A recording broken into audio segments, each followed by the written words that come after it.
Welcome to Confessions with Cynthia, where we explore careers, relationships, and lifestyles of Homo sapiens.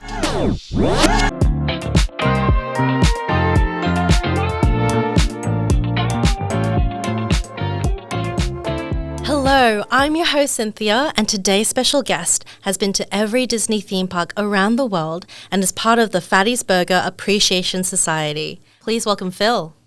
Hi, I'm Phil, and I'm an ex-hospitality worker. Thanks for joining us, Phil. So tell us a bit about yourself and how you got into the industry. Well, I got into the industry because when I was 18 and I was a student, I needed to make some money somehow.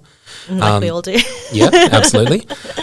I was actually, when I was out of high school, I was studying a diploma of hospitality management, which then turned into my bachelor degree.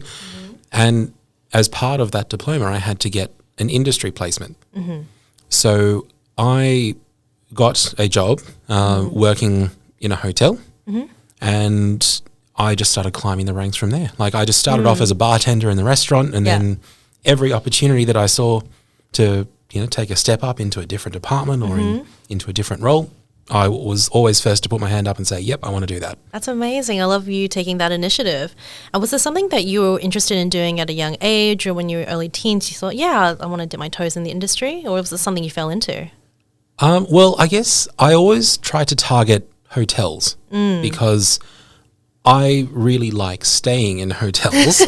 And so I thought, what a better place to work than to be in the place I love to be in. Yeah. And it sort of ruined the magic a bit, I guess, but Fair enough. it was nice. But I guess the main goal was I wanted to have a job where I could get paid to travel the world. Oh, amazing. Yeah. And I figured in hospitality, that was going to be the best way. Backup plan was become a flight attendant or something. Fair enough. So really the emotional connection was you enjoyed your time and your stay in hotels, and that's why you thought it'd be really good to kind of join the industry, because it was kind of something that you saw was magical, like you said. Yeah. And obviously going into the industry, it wasn't as spectacular as I thought it was. So being that, as you said, after graduating from your diploma and your bachelor's degree eventually, what was your first year like working in the industry as a professional? Well, what I came to realize is, I probably figured this out perhaps a little bit too late to do anything about it, but I realized that for the career path that I was taking, I didn't need that diploma. Right. I didn't need the bachelor's degree. Yeah. It ended up, I got a HECS and that was just a waste of money. But I figured I was 3/4 of the way through it when I figured that out, and I thought, well, you know what, I'm here now, may as well finish it. So, but still, while I was studying, I was still working. Yeah. And for my last year of uni, I switched to online only, and then that enabled me to work full time. And by that stage, I had already got into management trainee programs and started climbing the ranks. But my first year out of uni, when I had graduated, I was put into a quality control role. Right. So my job was looking after the Asia Pacific region of hotels. We started off just with New South Wales and ACT. Then when they saw I could manage that, they then gave me Victoria as well. Wow. Then they gave me Queensland. Impressive. And then they made all of the other people that were doing that job redundant. Oh, no. And they merged my role into all of Australia. And then they added New Zealand, and then they added Fiji. And why not?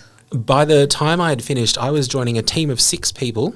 Right. That was responsible for every one of that company's hotels between Singapore to Los Angeles. Wow, that's incredible. Wow. And would you say that studying actually helped you give you that back knowledge and that confidence to be able to manage such a large team, especially since it was international by that point? Not in the slightest. Not in the slightest. No. Did you enjoy your studies though? No, look, I'm not a very studious person. Right. Fair enough. I was literally doing it just so I could get the piece of paper that says I'm qualified to manage a business. Oh, fair enough.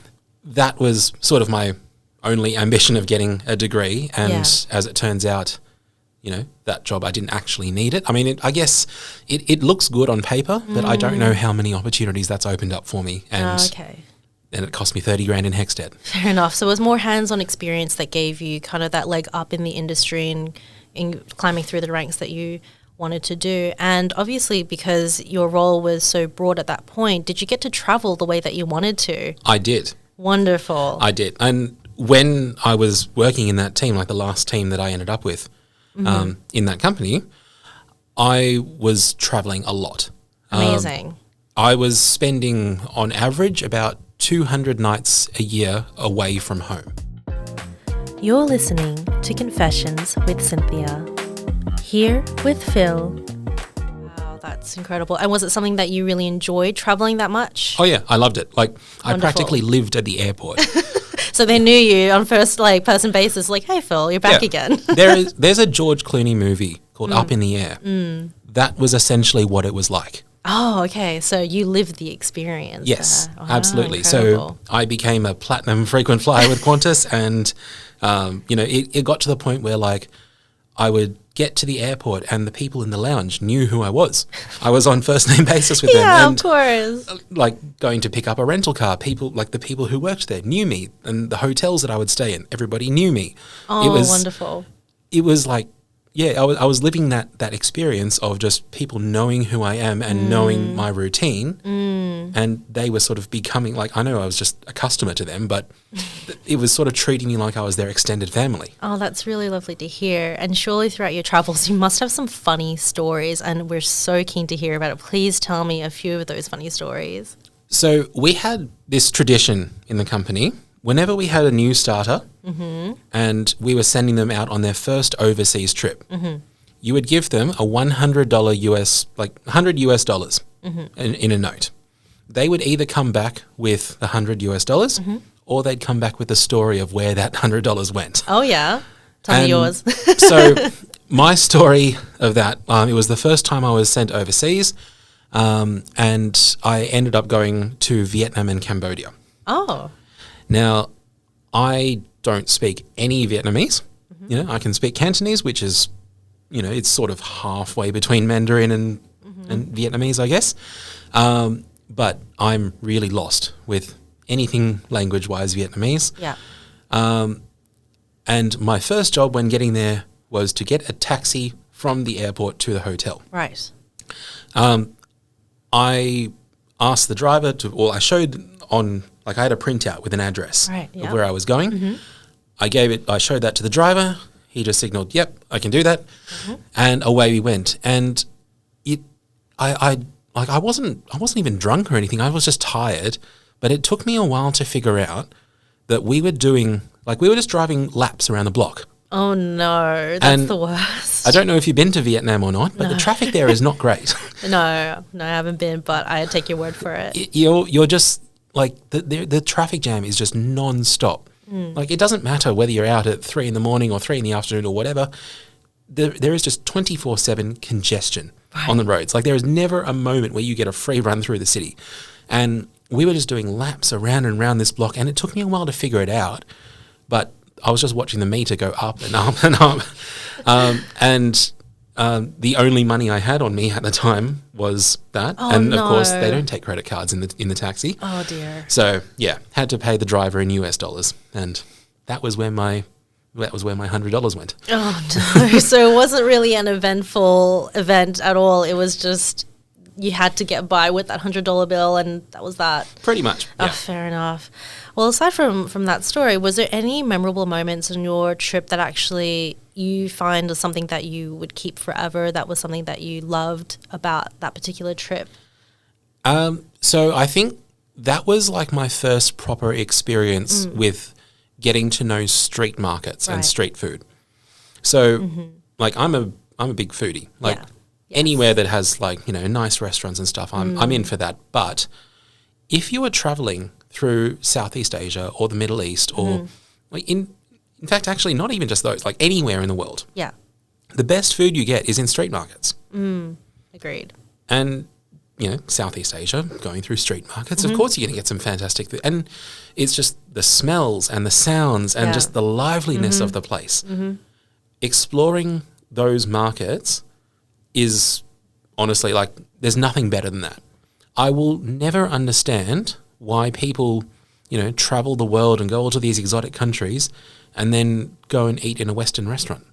It might be a comfort thing, but like definitely exploring outside of your comfort zone and trying the traditional foods, especially street markets, street stalls. And I think, everyone should experience that. So I'm glad that that was something that you really remember from your trips overseas, is like trying the different foods and really going out there.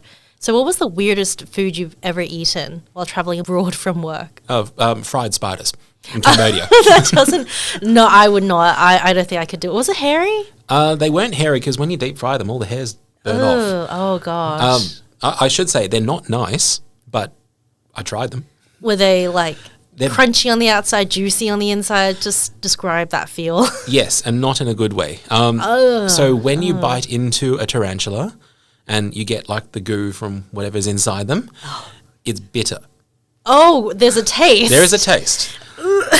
The spider itself, that's fine. But once you hit the sack of goo inside it, I don't know what it is, but it's bitter. That's really disgusting. It is disgusting. I don't think I'd give that a go. I'd give that a pass. Thank you, Phil, for that. No, I'm not doing that again. I would recommend people try it because maybe you'll like it. Who knows? Well, that's true. You might like bitter tastes, although I know very few people that really enjoy like a bitter taste. Yeah, well, I guess if you like coffee, coffee is a bitter taste. If you like beer. Oh, yeah, true. No, that's very true. And I do kind of like the bitter taste, but spiders is another story. So circling back with those memorable and fun stories about your travels, you must have had some difficult moments as well. Can you tell us a little bit about that? So when you are away from home, as much as I was, there are some times where you feel a bit lonely and you miss out on a lot of things. So, I was doing this in my mid-20s. Most of my friends were still studying or they were at home and, doing social things with their friends. Yeah. And I had to miss out on a lot of that. Yeah. So there are some nights where, you're in a foreign country, you're on the opposite side of the world and you're in a different time zone to the rest of your friends. And, maybe you're jet lagged or maybe you can't sleep and you just lie there thinking, what am I doing out here? I don't know anyone here. I don't know what I'm doing here. And you just have these scenarios that play out in your head should I really be here? I'd want to be at home because I miss my friends. Yeah, definitely. And my family. Absolutely. And so in those moments, did you ever feel like you were kind of questioning your career, having roadblocks? Did you ever think about that while you were overseas? I always put a timeline on it. I would tell myself, I am going to do this until I am 30 and then I'm done. Right. And then I would go home again and then I would immediately start thinking about, when's my next trip out? What am I going to do next? So you're looking for the next adventure after you came back. Yeah. As soon as I got home, I just seemed to forget about, the depression and all that and just went back to thinking, I want to go out again. So you really enjoyed the traveling aspect. So that was what kept you in the industry for as long as it did. Is that what you would say? I would say so. Wonderful. And so then when you were thinking about, in the middle of your career towards the end of it, any of the incidences potentially that kind of created that domino effect of, I'm going to leave. You're listening to Confessions with Cynthia. Here with Phil. I think what was the turning point for me is starting to see a lot of my friends get into relationships and then getting engaged and then having children. And I was sort of thinking, well, hang on, I've had to put my life on pause because obviously you're spending all this time away from home. Getting into relationships is hard. Yeah. Or maintaining a relationship is hard. Absolutely. So I sort of felt like that was the point where I was thinking okay, I want to have children someday. I am basically delaying that by staying in this job. So you felt like you wanted to kind of settle down eventually and it seemed like a good time potentially to leave in that moment? It sort of felt that way. Right. And did you talk to anyone, a manager or a close friend that worked in the industry, kind of sharing those feelings with them before you decided to leave? Well, so saying I decided to leave, I had sort of made up my mind that, by the time I'm 30, I'm done. I'm out. But that decision was sort of made for me because of COVID. So, here we are in 2020 and the whole world is shut down. Obviously, no one's going to hotels anymore. No one's flying around the world. We can't even leave our own country. So I was made redundant from my role. And that was very unfortunate. And during that time, how did you feel when you got made redundant from your role? I was sort of relieved. I mean, I was disappointed, but I was also relieved. Yeah. I guess there was some advice that my dad was telling me when that happened, and that he said that a redundancy is never a bad thing. It always leads to something better. And something to keep in mind is that it's not you who was made redundant, it was your role that was made redundant. That's very good advice. I like that. And that sort of, that gave me the kick up the backside to say, okay, well, I need to shift out of this and move into a different direction.